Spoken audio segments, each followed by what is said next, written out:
I think the one thing that I started realizing is that struggling isn't mandatory. It's having really, really good years. Not much was changing, do you know what I'm trying to say? Or I didn't feel alleviated. Like, bro, living in London or any major city in the UK, it's hard. Like, people have to decide if the level that you're at, does the UK still facilitate the level that you're at, basically? Sometimes the risk is taking no risk. I quit my job when I had one child and another one on the way. Find out what makes you happy, what you want from life, then you can look to money to help you achieve those things. If you don't invest, you only have a certain amount of hours in a day. So there's only so much labor, your time, that you can throw at something to achieve success. For people who are looking to buy a property in the UK, where are the opportunities right now? Got some investments in. Welcome to Gold Standard Time with me, Richard, bringing you stories of innovation, reinvention, and self-development from the Middle East and from right here in the capital of ambition, Dubai. My goal is to inspire and challenge anyone that's dreaming, doing, and pushing for more. So let's get into it. So today we have Tayo, a successful entrepreneur from the UK, who with his amazing wife, Antoinette, has built a successful property portfolio and media brand. He moved to Dubai about 8 months ago, looking for a lighter lifestyle and the freedom to create. Tayo, thanks so much for coming on the channel, the show today. Bro. Appreciate you. So we'll get right into it. So for about 10 years now, yourself and Antoinette have been running BrickzWithTipz, which I believe is an incredible platform for educating on personal finance and property. You're not full-time based in the UK anymore, but can you talk about the role that UK has played in terms of being a foundation for your success so far? Yeah, massive role it's placed. Like, I think that for a lot of us in my community, our parents weren't born here, right? They came over to the UK in a hope to build a better life, and a lot of them did just that. And I think that the UK is one of the best places where, in one generation, which I believe my parents did, they came from Nigeria with not much, and they made things happen, basically. You get what I'm trying to say? In a very short space of time. I think similarly, it creates a launchpad or a platform whereby you've got a number of things, like even as simple as I'm able to have a UK passport. Very, very well sought after, like, across the world. I'm able to have a UK education. Crazy. I'm able to have a UK degree. Okay, cool. When I get a UK degree, I'm able to work in UK corps. Do you get what I'm trying to say? To have global recognition. But even if we go back into that, right, I think that one of the things that I was very big on, and luckily I tapped into quite early, that I knew that I wanted to do really, really well. And reading books allowed me to kind of understand wealth and what it is to build wealth. And I think that I was someone who, I had a lot of foresight as well. So what I mean by that is that when I was working a job, I saw other people working jobs, had a gauge of their salary, and I said, like, what does good look like? Okay, cool. If you just work this job, and even if you save double what the average person can save, will this bring you where you need to be? And quite often the answer was no. So it was all about investing for me. Very, very early doors. Antoinette had a similar story. And I think that the UK was one of the best places to do that, because obviously if you're new to what I do, my game is property as a whole. I bought my first property when I was 22 years old. Wow. And that was because I really understood that property globally is a massive wealth builder, but even more so in the UK. I was an economics student, right? Okay. I didn't get that much from economics, but even simple things like supply and demand. So if property is a huge thing across the world, globally, right? In a place whereby land is limited, it's going to be even more valuable, if that makes sense. So I hear that. No, it's something I always say a lot, that God only made one earth, right? So in terms of land, like that level of scarcity, like is what we have is what we have, right? So in terms of getting in to any piece of property around the world, like, you're always going to be, I think property as a cornerstone of an investment portfolio is something that stood the test of time. And again, with a lot of the books I'm going to get onto, because you mentioned, a lot of people say real estate should be a massive part, at least in the beginning as well, in terms of a cornerstone of your portfolio. I love what you said about the UK in terms of the benefits that it's given you, because I think a lot of people, when they find out that somebody has moved, especially when they've come somewhere like this amazing city, think you hate the UK, think that you're against everything British, which isn't actually the case. I know it is the case for some people, but I don't think it's the case for everyone. I think you touched on some good points. For me, I think the UK is actually a really good place to begin, especially if it's Definitely. a career. In terms of the professional services industries, accounting, consulting, law, banking, loads of different other industries as well. UK gives you a lot of credibility. That market, especially in the major cities, London, Birmingham, other places as well, I think having worked there gives you a great foundation to then go and work elsewhere in the world. A lot of the UK legal system, the time zone, the currency, these are things that are well respected around the world. The time zone, for example, is just a great middle ground between the Far East, the US. And so working and living in London is actually a really good place to be because you do get exposure to a lot of deals, a lot of transaction flow, depending on what area you work in. So I think there are a lot of pluses to it. You spoke about books. I'm obviously massive on books, and that's kind of linked to this podcast, but slightly separate. I love reading about business, about wealth, about mindsets. What are some of the books that you said you read early on in life, maybe you still read today, that you think viewers who look to you, people like you and want to achieve a similar level of success can go and look for as well? The Bible. 100%, agreed. It's funny because I used to be a big reader. Unfortunately, I don't read as much as I would like to now. Okay. So even with some of the books, I'll find it difficult to recall them. But I can always mention the books that kind of like triggered that light bulb really, really early. The book, because it's all about the change of thought process, right? Early doors in it. So I'll speak about a book that I read early doors, and I'll speak about a book that has helped me recently, right? So book Early Doors, a lot of people probably would have said it. Rich Dad, Poor Dad, right? I don't agree with everything in the book, but it gives a different outset on wealth if you didn't have that outset initially, right? A bigger picture view, basically. And if you read that quite early on, it can kind of change your trajectory of how you're thinking about the moves that you're making. Is there one part of that book or one lesson from that book that sticks with you or that you remember? Yeah, hopefully it is from the book. But the thought of the reason that how you think about investing, right? You think about investing that you're making a little employee, right? A little employee that's going to work forever. So when you make £1,000, or if you save £1,000 and invest £1,000, you can make a little employee that makes you 50p a day for the rest of your life. Wow. While 50p a day isn't a lot of money, if you invest another £1,000, that's £1 a day for the rest of your life without you doing anything. Whether your leg's broken, whether you're sleeping. If you get a better return on investment, the next time you save £1,000, it might be making you £5 a day for the rest of your life. Do you get what I'm trying to say? And that's what really made me understand it. Now that's the benefit side. It made me understand as well, if you don't invest, you only have a certain amount of hours in a day.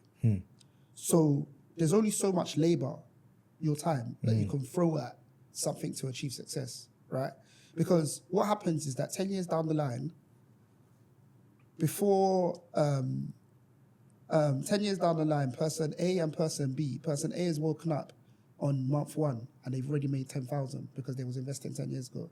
Whereas person B's just got to throw labor at it once again. Yeah. Does that make sense? It makes sense, and it's crazy because the power of leverage, as you said, in terms of not just trading time for money, but trading your money for more money. Yeah. In terms of investment, I think is amazing. And as you just gone into the power of compounding as well, the fact that you can just put money away, set and forget, however you want to look at it, and know that that money is working just like you're working.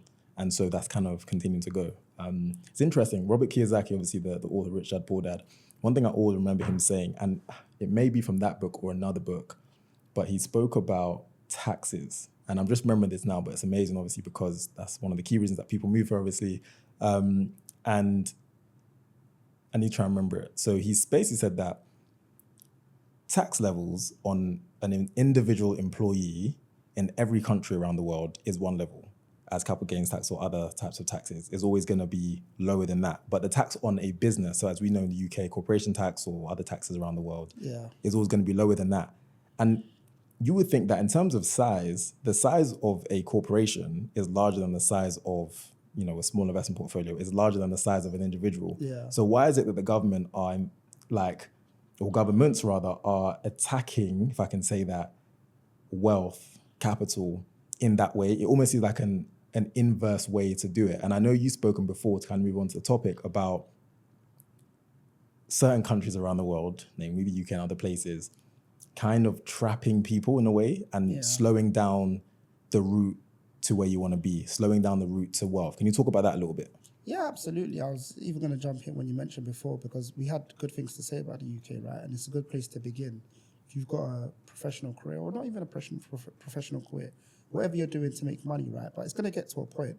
And I didn't say it may get to a point. I said it's going to get to a point, right? Whereby you're realizing that you're getting a diminishing return. Okay. Yeah? Once upon a time, you put in 100 in and you're getting 80 out. All of a sudden, you find that the next 100 you put in, and I'm talking about effort, time, or whatever it is, right? Okay. You're getting 20 out, and you're realizing that the more you do, relatively, the less you get.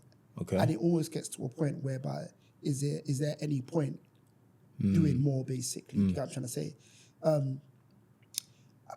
It's a difficult one, because it's not just taxes as well. Okay. In my opinion. Like, taxes is a big thing. Like, it's a big part of it, innit?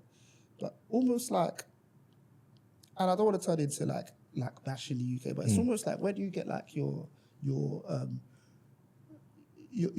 like sense of joy from? Do you get what I'm trying to say? Okay. And I started to realize that when I was in the UK a lot, it was almost like you'd earn income, a lot of it being stripped away, and with what you have left, there's not much to do with it as well. And whether that's because of weather, safety, whatever it may be, basically. And it's a tricky one, right? Because this is the place that helps make you who you are today, isn't it? But I think that I often tell people that the same way my parents moved from Nigeria to the UK, people have to decide if the level that you're at, does the UK still facilitate the level that you're at, basically? And it's almost tricky as well, because there's a culture in the UK as well. It's almost a culture of like, look, you start paying high rate taxes at what, 50K or whatever that may be, right? Which is close to double the average salary. If you dare complain about taxes that you're getting taxed at 60K, people will be saying, oh, you're lucky to be on 60K. I'm only on 30K. Yeah. And if you look long enough, the people will say, 30K, how can you be talking in this chat? 30K, I'm on 13K, innit? And those are their realities, and I'm not diminishing their realities, innit? But in America, the person on 30K will be shaking. They won't be shaking because they're on 30K. They'll be shaking, this 60K that I'm working towards, people are complaining about. There's an issue here. Does that make sense? They don't want to drag the 60K down. They're going to be saying, "Chai, I'm working to the 60K. Look how they're being treated. Look how they're complaining about the money. I need to strategize." Do you know what I'm trying to say? And I think that is something that is crazy. Like, I know there's been a lot of press out recently about 9 in 10 people in the UK that earn over 100K. They don't feel wealthy, right? Yeah. There's even a term for it, Henry. High earner, not rich yet, innit? And like, once upon a time, once in a while, you just got to look through the comments in some of these things, innit? Yeah. And you hear like the solutions. I think I made a video about it. Like, some of the solutions are like, people go to their employer and they ask to earn less. Wow. So if their employer says like, yeah, salary's 105K, they say, now make it 99K. Wow. Because of the childcare benefits that are loose. I have heard of people doing that. And it actually makes financial sense for them. But we should have an economic system where people are choosing to earn less, because that means that it's not only about money. It means that people are choosing to not be solutions based, or they're choosing to not be innovative, less productive, or they're choosing to be less productive. You get what I'm trying to say? Like, this is crazy. Doesn't quite make sense. Like, one of the things that made me sick is like, one time I was looking on Twitter and people, it's bonus season, isn't it? For all you bankers, isn't it? Bonus season, isn't it? And people talk about how much they get taxed on their bonus. And once again, the person that's financially savvy says that, yeah, I full put the whole bonus into my pension. But I nearly threw up on my phone. It's the right thing to do based on the tax system. But it's a horrible solution. No, it's horrible. Bro. It doesn't. And this is what I'm saying. Like, and again, it's random that you brought up Rich Dad Poor Dad, and I just had that thought about Kiyosaki's quote in terms of taxes, because that is what has caused it. Because they're almost taxing, like, the tax system's almost on its head it's how we know it, it's how we've always understood it to be. But you think like, why do you tax individual earners on their income so highly, but companies at a much lower rate? Yeah. That people are forced to do kind of what you just said. And you kind of mentioned the childcare aspect of it as well, which isn't specifically tax-based, but it is still part of the tax codes, part of the benefit code in the UK, where a dual income family in the UK is worse off when it comes to childcare, depending on how much they earn, than like a one person, a sole earner household. And when you actually look into it, you kind of think like, why has it been allowed to get to this point? Like, who drafted this benefit system or this tax code or whatever to be like this, to the point where people are thinking, do I stay in my job or not? Do I ask for a raise or not? When I'm offered a raise, do I take it or not? As you said, it makes people less imaginative, less creative, less productive, which isn't the system or the society that we want to live in. So, yeah. There's fundamental issues, right? Like, for the fact that a serious conversation, for most families anyway, a serious conversation needs to be had when you have your second child. Are both adults going to work? Yeah.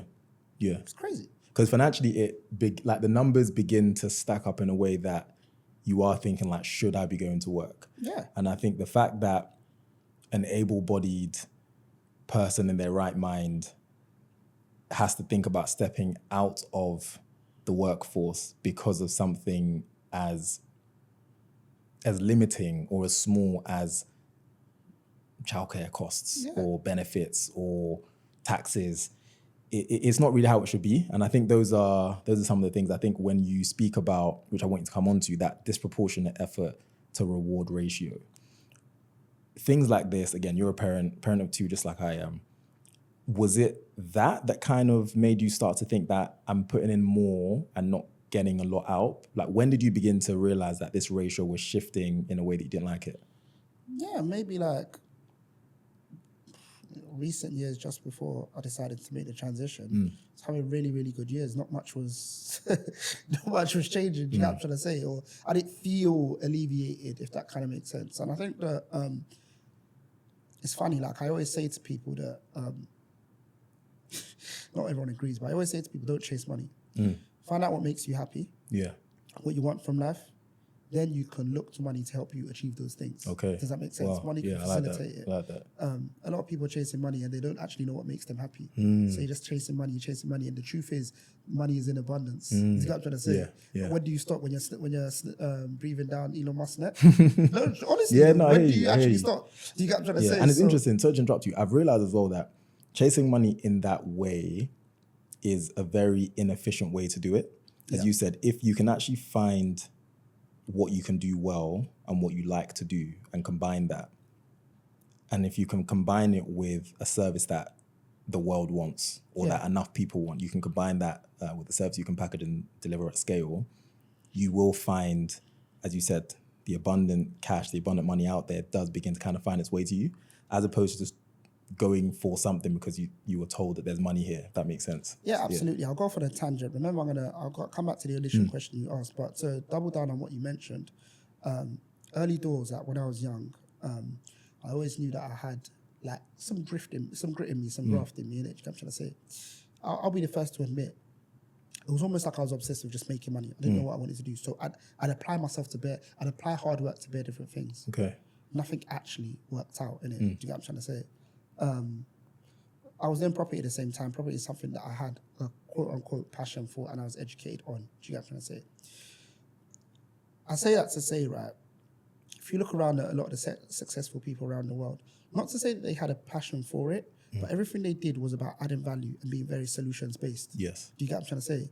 Like, you watch like the Uber story, like they wanted it so that why do you have to wait to hail a taxi? Do you know what I'm trying to say? Is there a solution where a taxi could just come to you at any time from the comfort of your phone? Places like Airbnb, it was born from a story of 2 or 3 of the founders that were looking for somewhere to stay in San Francisco for a conference, a story like this. Everything is solutions-based, isn't it? You know what I'm trying to say? So just to reinforce the point that you're making.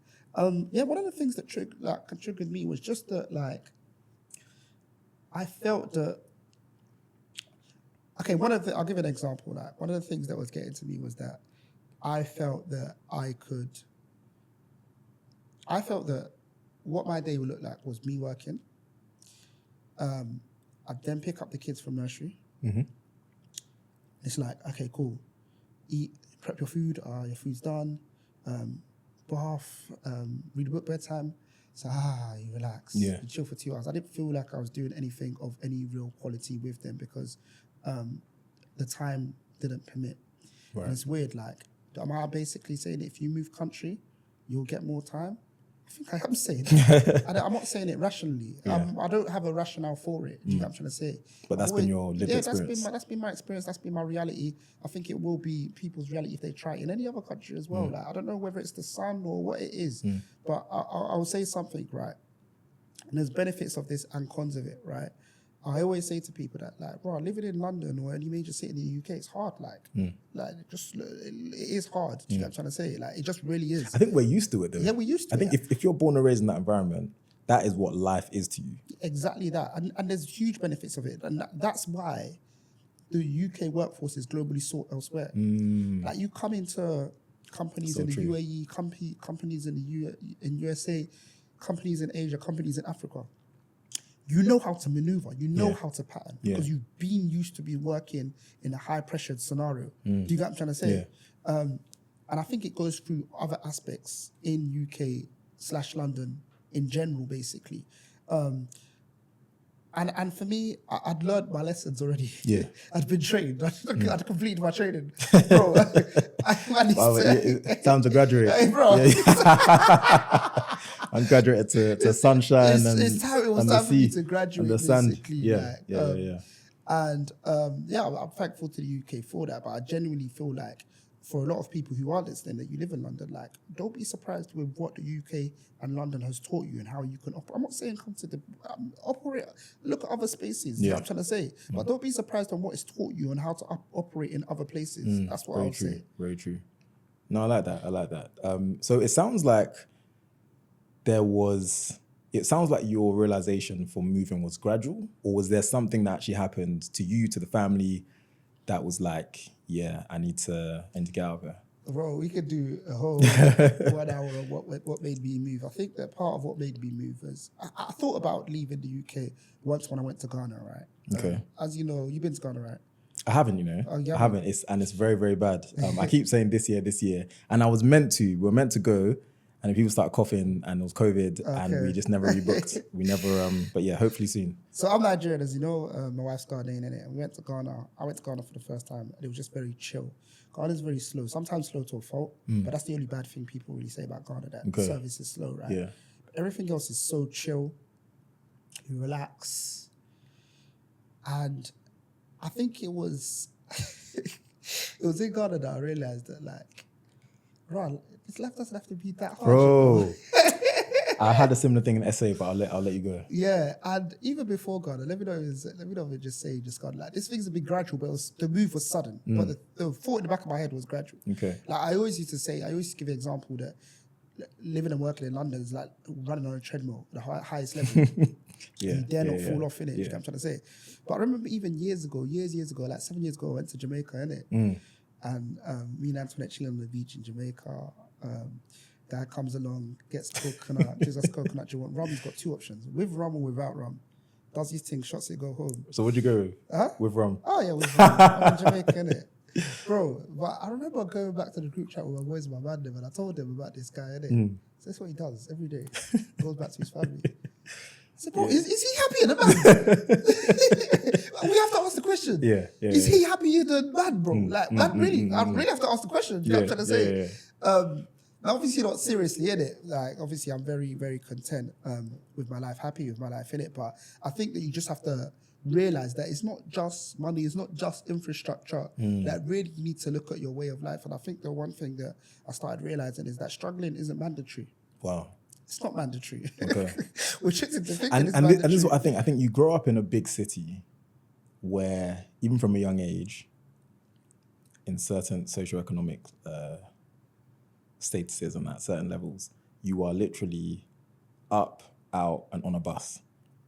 And then you go through the ranks in school, and then you get a job, and you're up, out, on a tube, or however you get to work.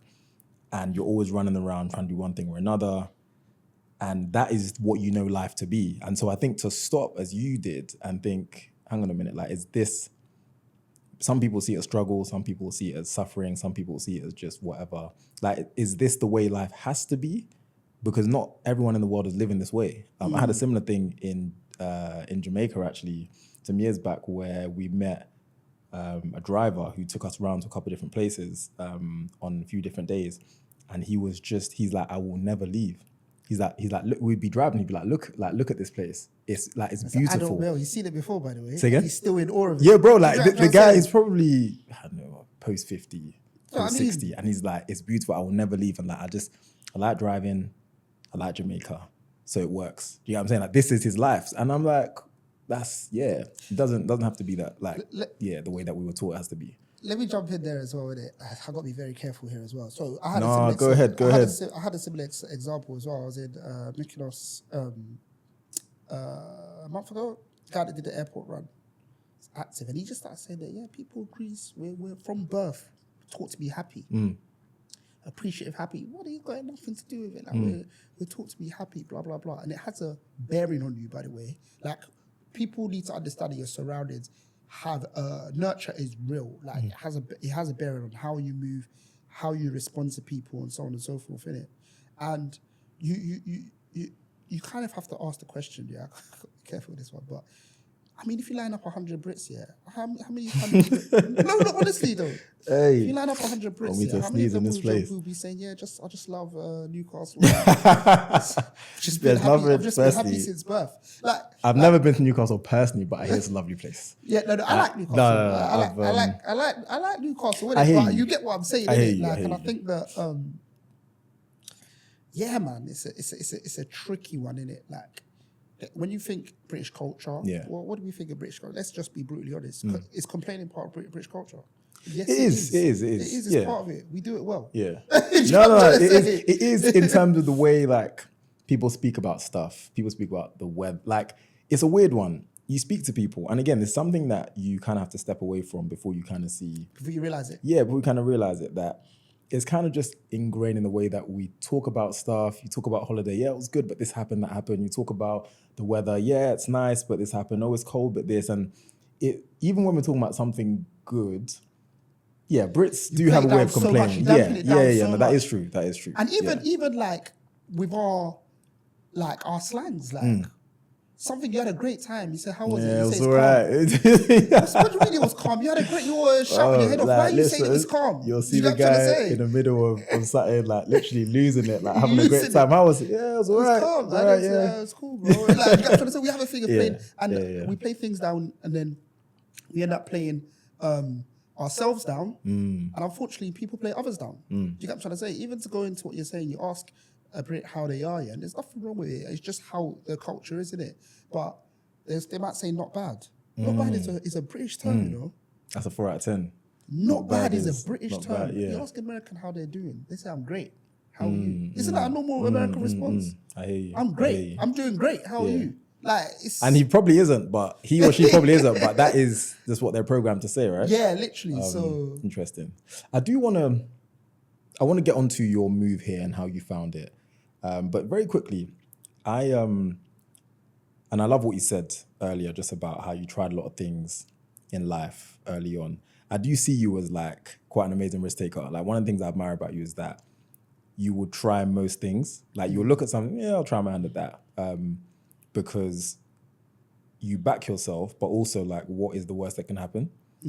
Where does that come from? Because, for example, I'll tell you why I'm saying this. And it is linked to what we're talking about, living in the UK. When we were leaving, there was a comment that somebody made in my last week that they could just never see themselves living outside of the UK. They were like, you are so brave for doing this. And I was like, why? And they're like, it's just so brave of you. Like, this, you know, what you're doing, you know, moving with your family. And I was just like, that was the first time I actually thought, like, is this a bigger deal than what I'm thinking? Yeah.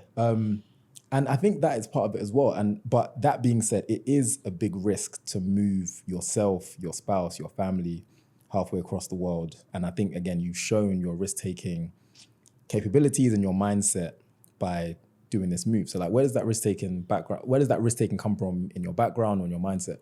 Yeah, I think that once again, I can speak about parents. Like my parents moved from Nigeria to the UK. That's a bigger risk than any risk that I think I've taken realistically. Do you get what I'm trying to say? Yeah. Sometimes you need to ask yourself how big is your relative risk as well. Do you get what I'm trying to say? Sometimes people think they're taking a risk, and sometimes I try and speak to the younger generation. I quit my job when I had one child and another one on the way. Do you get what I'm trying to say? Yeah. So you really need to, but the reason why I say that to them is that there's people that are taking even bigger risks than that. Yeah. So sometimes you need to look at how big is They your are actual relative. risk. They are relative, yeah. It's relative. But I also think it's biblical as well. I think that like when you look at like the parable of the talents and things like that, like you can't just be on the defense all the time. You can't just bury your talent because when you're going to be called on what you did with it, if you haven't done anything, you know what I'm trying to say? So I think that's really where it comes from. I think that I understand that there needs to be some uncomfort. If you get too comfortable, that means that there's no change. Change is uncomfortable. So quite often than not, you need to be doing something that's taking you out of your comfort zone because that's where success lies, basically. Bro, that is deep because I've heard a lot of people talk about on the edge of competence, like when you're literally operating on the very edge of what you know, that is when you're about to learn something new. But also when you are operating on the edge of what you know how to do, that's when you're about to learn a new skill. And combining those things are literally the way to success. And it's interesting how you kind of put it, which I really love. So thanks for sharing that. So would you say that was taught to you? I know you said your parents kind of instill that in a way with their move and things that they've done, but would you say it's innate? Are other family members like that, or are you like that on another level? No, my brothers are like that as well, and I think that it sounds bad, but I often say that part of it is just being a Nigerian male as well. I hear you. Quite I frankly, hear you. I don't have the time to explain it on the podcast. Yeah. But yeah, I think that your surroundings is a big part of it as well. You need to have a good community that's on the same thing that you are in it. Do you know what I'm trying to say? But I think a lot of it is just assessing, like,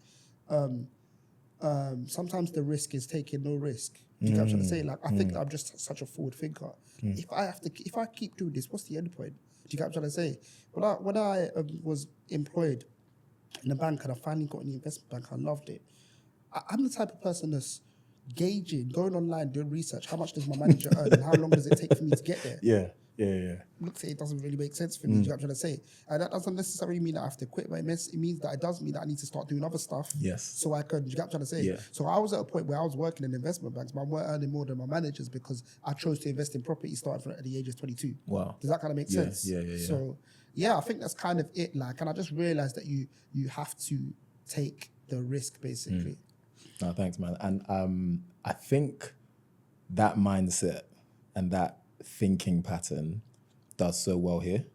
I think you meet a lot of like-minded people who have come here for similar reasons, but from very different places. Yeah. And have a very different story to you, but it's a meeting of the minds in this environment that allows people to literally build stuff together, get inspiration from one person, build something over here, connect the dots with other people. And it's just, I've seen it so much since I've been here. So I think it's a really good thing. Okay, so tourist Dubai and residential Dubai. You've been here before on holiday. Now you live here. You live here for a lot of the year. What are the differences for somebody who either hasn't been here or hasn't lived here? What are those two things? Like, what are those two factors? Living here and coming on holiday. How do they differ? They can be the same if you want. Okay. That is the goal. That's the goal. I want to feel like I'm on holiday every day. Right. So tourist Dubai, obviously I've been to Dubai several times before I moved here. And Dubai is, some people call Dubai fake. Yeah, I call Dubai custom. I call Dubai custom because you can make whatever you want with it. That is very, very true. Yeah. I've come here on a vacation. I've come here as couples, just me, my wife, my friend and his wife. I've come here on a stag. Okay. I've come here with family. Me, my parents, my sisters-in-law. I've done every kind of holiday here. And it duly delivered on every single one. Right? And Dubai has everything that you need in it. Like, even like my little cousin came to stay with me recently and she was just wild. Like, I went skiing indoors. Like, this is crazy. Inside a mall and stuff like that, basically. But when you move here, it's a completely different story. And when you think about it, like, one thing to notice when you live here, one thing to know when you live here is that people come to Dubai all the time. You're not going to be short on friends coming here. That's why we have a spare room. Yeah, exactly that same. So please do know that. The next thing to note is that these people are coming. They might have come for vacation, they might have come for stag, they might have come to live it up, right? The ones that have come to live it up, they may have came with, I don't know, money for tables for 4 days. Yeah. Like what I might do on a stag if I go to Houston or something. Now, how many 4 days is there in a month that you're living here as a resident? Because you need to understand that 5 times you could have your different friends come for 4 days with stag money. If you like, you could join them every single day, innit? Do you get what I'm trying to say? Yeah. And I'm talking about it from a financial standpoint, but also just from a lock-in standpoint, because you live here. And when the dust settles, they're back in the UK, locking in, and you're here. Do you get what I'm trying to say? Licking your wounds. You're here welcoming, picking up the next batch from DXB, innit? Do you get what I'm trying to say? So I think that it's very important to be very intentional about being a resident out here, in my opinion, because Dubai isn't other cities in the UK. Whatever you want, it can give it to you. It's always got something to give. Yeah, it's always got a restaurant that you haven't been to yet. Very true. And the restaurant is sick. Yeah, it's probably nice than the last one you went to. Yeah, and if you've done all of them, they're closing ones down and opening new ones. Do you get what I'm trying to say? Especially in summer as well. You see how many things are closing and reopening. It's crazy. Yeah, it's crazy. So you really need to know that you really need to be intentional about being a resident. And the ways that people do that is that they play sports, which is quite normal. They join communities, run clubs and stuff like that. That's like nice residential stuff, innit? Do you know what I'm trying to say? Not to say that you shouldn't go clubbing or anything like that, because I know that's still, I think I'm past that stage. I'm far from too, innit? Do you know what I'm trying to say? It's not really my thing, to be fair. Not to say that that's problematic or anything like that, but I think you just really need to understand that you're a resident and the way that you're going to go about things is going to be different to when you're a tourist, basically. No, because the final thing I'll say is because there's bare distractions. Do you get what I'm trying to say? Yeah. And a lot of people will move to Dubai with the intention to lock in. If you want to lock in, you just got to live the resident life, because otherwise you're just going to be distracted, and you're going to be living like a tourist for years, basically. Yeah. Yeah, no, I think living here compared to coming here on holiday is very different, because you're part of the system. So you have to set stuff up. You have to really communicate with the locals, with service professionals. You have to get stuff delivered. You have to, and you're laughing, and I know why you're laughing, because when you move here and when you live here, the integration into the system is long. Yeah. That is the best way to put it. It's not terrible, but there's a long list of things you need to do, and places you have to go, and things you need to buy, and people you need to ensure come to your house at certain times. And it's just, there's a lot to it. But I do want to talk in terms of the resident side of Dubai versus being a resident in the UK. You mentioned on another platform that you feel lighter when you're here. Can you, why? What does that feeling of lightness encompass, and why do you feel heavy in the UK?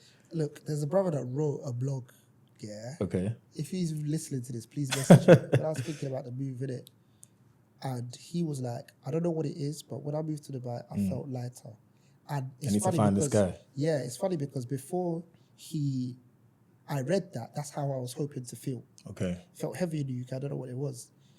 And I did feel like that when I moved here.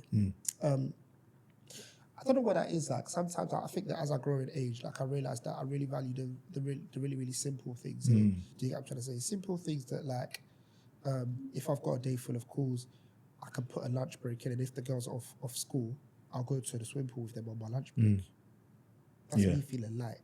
Do you get what I'm trying to say? Yeah. The fact that UK starts kind of late, so certain days I can just lie in a little bit, go gym early, chill off, and I've still got hours left till I have to really, really get busy, if that kind of makes sense. The sun, the weather is massive pro. Do you get what I'm trying to say? I know in the summer it gets really hot, but you'll know, the truth about Dubai heat is that this is something that's fake about Dubai.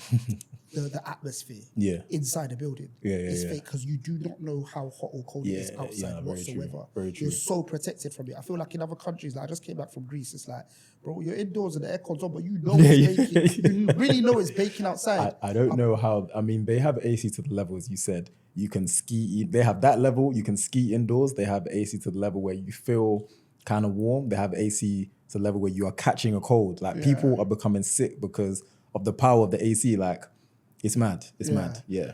But yeah, you really don't know how hot or cold it is outside basically until you step out there basically. So I say that to say that yeah, I definitely did feel lighter in it. And obviously it comes with other things, practical things like I've got a nanny, which I've spoke about on my YouTube page, which definitely does help. And it helps once again with the simpler things in life. Like the other day, Antoinette and I were out with friends and we wanted to go to dinner. Yeah. Right. And it was getting kind of late, innit? But we just messaged the nanny and said, can you help get the girls ready? All of us, including the nanny, are going to go out to eat. You know what I'm trying to say? Okay. And the thing about that is that if someone was helping you look after, would Antoinette and I be out in London as a Question whole one. together? Right. Question Answer, one. no. Question one. Either you're both home or one of you is out. Literally. Yeah. Question one. When we get home, it's kind of like sometimes that whole changing process is the thing that's going to make you think that, look, by the time we changed, done this, done that, are they sleeping right now? Have they napped? Blah, blah, blah, blah, blah. It just makes it a lot, basically, if that makes sense. So that stuff like that does help massively as well. And even with like, Dubai is very community-based, isn't it? So you've got loads of amenities, parks, pools in the community. The kids have got friends in their community. Do you get what I'm trying to say? And I think that's what something was very intentional about how making sure that they've got a great environment to grow up in. And they've got kids in their community that they play with and so on and so forth. So yeah, just do I feel lighter? Yeah. No, I love that. And it definitely, I can relate to it. And a big part of that is family, right? Just as a final point on this topic in terms of living here, you mentioned before that Dubai has been built for families. How so? Like, what are the things that you see that show that to you? And as a follow-on point to that, because you mentioned your children, what is your hope for them having an upbringing partly in the UK, partly in the UAE? What do you think that is going to add to them?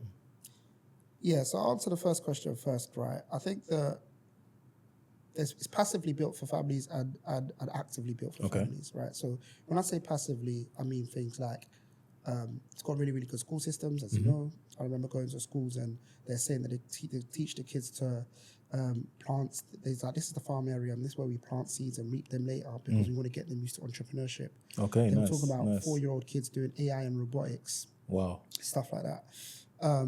Also with like the safety element, obviously passively, it's really, really good for kids. I mean, you're not like just constantly worried, basically.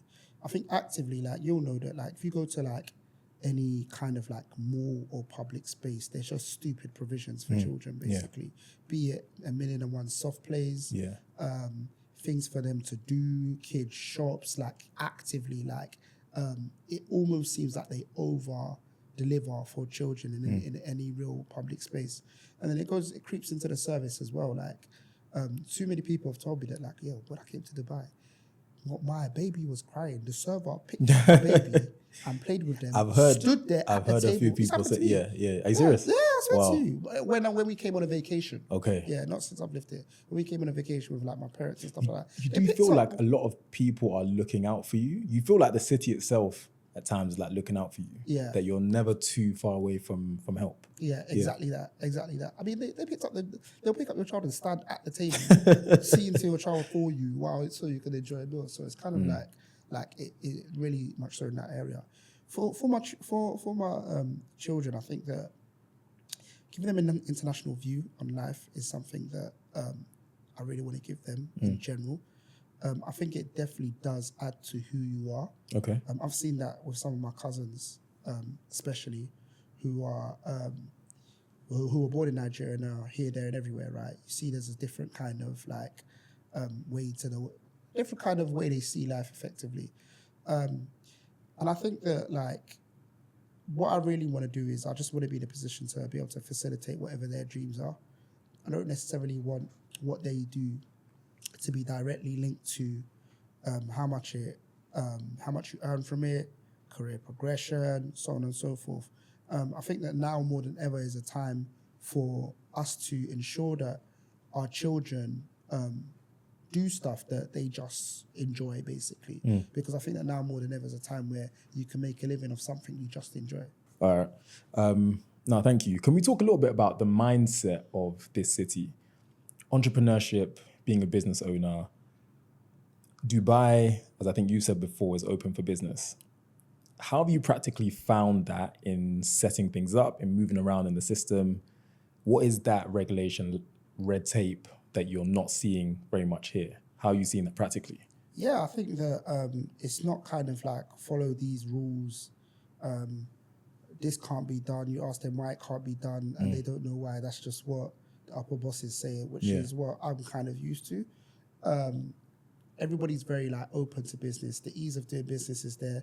The ease of setting up businesses is like, I set up 2 businesses while still in the UK via WhatsApp. Wow.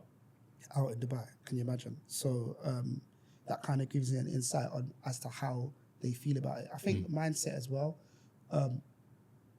Look, I was going to say it's not like this, but it can be like this. It can be very, in some spaces you go to, it can be very like, oh yeah, network, business. And for some people, they like that. For some people, like myself, like sometimes if I'm in a space that's just too businessly, it's just not really my thing, because I like to know people on a personal level. I like to know someone, and then maybe a year later it's like, oh, I didn't know that you. Okay, cool. Do you get what I'm trying to say? Like, I don't want to speak to people just because of value I believe that they can give to me. Like, I really don't think that's a way to operate, basically. However, one thing that has to be said is something that you mentioned earlier when you said that you were moving over. One of the barriers to entry to move into Dubai is money, but one thing that people don't think about is the mindset up and leave, because that mindset is quite common in people that are entrepreneurs, business owners, people that kind of want more. So what you end up finding is that you're just simply around loads of people that have that similar mindset. So when you're just at football, you're around people that, look, let me give you my man's number and see if he can help you with this, basically. And vice versa, just like without trying. Do you get what I'm trying to say? Just by virtue of it being kind of like a melting pot of everybody that thinks like that, basically. No, I love that, because I've experienced that a lot. People are happy to help you with stuff. People are happy to connect you with other people doing a similar thing, or someone that they think might possibly maybe be able to help you with what you're trying to achieve as well. In terms of the mindset of being here, just to kind of stay on this topic, has that allowed you to have new ideas, to think more creatively? I know, for example, you're looking at doing more speaking engagements as well. Is that an idea you had in the UK, or is that something that came to you when you got here that actually, I could do this, I want to go down this path? Like, are you having better ideas? Are you having different ideas? Like, how is that kind of impacting you? Yeah, I always anticipated that like I was going to kind of be molded by when I'm out here and what I want to do, right? So when I came out here, I said that, look, I'm just going to keep my eyes open. I'm not going to rush into anything. Fortunately enough for myself, with what I do, my property was able to pay me when I'm out here. So I didn't actually need the UAE income. I could live out here based off UK income, basically. So as a result, I said I'm going to take my time and decide what I want to do. I then actually did decide. So we've now opened our property brokerage, BWT Estates. Nice, congratulations. Thank you, which is going to help people from the UK move over here. Okay. Now, it's kind of interesting that I'm saying this now, because it ties into what we've been speaking about for the majority of the podcast. That was born out of, do you know what, I'm doing it anyway. I'm making YouTube videos telling people how to move to Dubai. As a result, some people are moving and they want to rent. Some people are moving and they want to buy. Some people don't want to move and want to invest. So it's kind of in line with what I am doing anyway, basically. But the mindsets out here, once again, do they make you feel like it's possible? Absolutely. Like, you hear about stories like the owner of the Noob, who when he moved over to Dubai, he lived in Dira, opened a furniture shop. Now he's got like billions and billions. Well, some of the stories you hear about people living here, how they moved here, why they moved here, like, they'll blow your mind, because you'll be thinking like, these, as we say in Nigeria, like, they don't have two heads. They're just people that think in a certain way and operating in this system, and somehow are just able to just make an upward trajectory, which I just find like super inspiring. Okay, final couple of questions. The UK, back to UK for our UK viewers and listeners. You said before the property market in the UK is not in the best place. However, being the savvy investor that you are, if you were going to buy property in the UK, or for people who are looking to buy property in the UK, where are the opportunities right now? Yeah, I still think that property in the UK slaps. It depends what you're buying for. So there's many different strategies. So I think at a high level, it depends on, are you buying properties, adding value and selling them? Or are you buying properties, adding value and refinancing them? If it's any of those two strategies, then a lot of it is to do with the property itself, not the area. The area does matter, but the property itself is going to determine how much value you can add to the property and force the appreciation. Okay. So as a result, you could have a crap deal in London, but a great deal in flipping, I don't know, Northampton, for example. If you're buying like for capital appreciation, home counties are still good. So around London, places on the commuter belt are still good. If you're buying for cash flow specifically, a lot of great opportunities up north. A lot of people look to Newcastle, to Liverpool, but I like to look like towards Newcastle sides. Okay. Got some investments in Hull as well. Okay, nice. And places like that where like the cash flow relative to how much you're spending is really, really good. Okay. Okay, bringing it back to Dubai for the final couple of questions. I love travel. I think you love travel as well. I find personally that I think cities and different places I go have like personality to them. They have personality traits that you either like or you don't like. To you, living here for a while now, if Dubai were a person, what would his or her personality be like? They'd be popular. They'd be everyone's friend. They'd be one of those people that's everyone's friend. Nice. I hear that actually. The reason why I say that is that I feel like Dubai's got something for everyone. But because they've got something for everybody, that's why some people don't like them. That's deep, you know. That's deep. We could actually explore this for a longer time, but actually that makes a lot of sense. Kid, like, some people don't like the popular kid. Was that you? And they don't know why. Was that you at school? Maybe some of them. Nice. Okay, cool. Final question. You have grown up in the UK. You have a strong Nigerian heritage and background. You're currently living and spending a lot of time in Dubai. What does home mean to you? Yeah, home's Niger, man. I think that like I mentioned, like home is Niger, West Africa as a whole, even just Africa as a whole. I think there's something about living in Africa. Sometimes I find it funny when I say Africa, but I say Africa because I mean several countries in Africa, right? Yeah. Just to be clear. Yeah. I've been to Nigeria several times in it, just for context in it. I haven't been in a little while since COVID. But like Nigeria was a big option for me at one point. You see me, I listen, I got foresight in it. So I used to hear a lot of like well-to-do Nigerians bang on about Ghana, which is what made me actually explore Ghana. Okay, interesting. Obviously, we've got investments in Kenya, which is a big deal as well, innit? But I think that there's something that about living in Africa. The only thing that I'd say why it doesn't suit me for now is that I always say that it's a lot slower. Right. Nigeria's not that slow, but Ghana and Kenya are a lot slower. Yeah. And I always say that I feel like I've got a bit more fight in me until then. Okay. I've got a bit more grit in me until then. So that's why I'll probably be in busier cities for the foreseeable. Okay. Maybe when the kids have finished school, then let me rest the body. But for now, home is... But for now, home is Earth. Home is where my family is, straight. Okay, I love that. I love that. Tayo, thank you. Appreciate you having the time to come and spend talking about your experience. And yeah, we'll continue the conversation. Thank you for having me, man.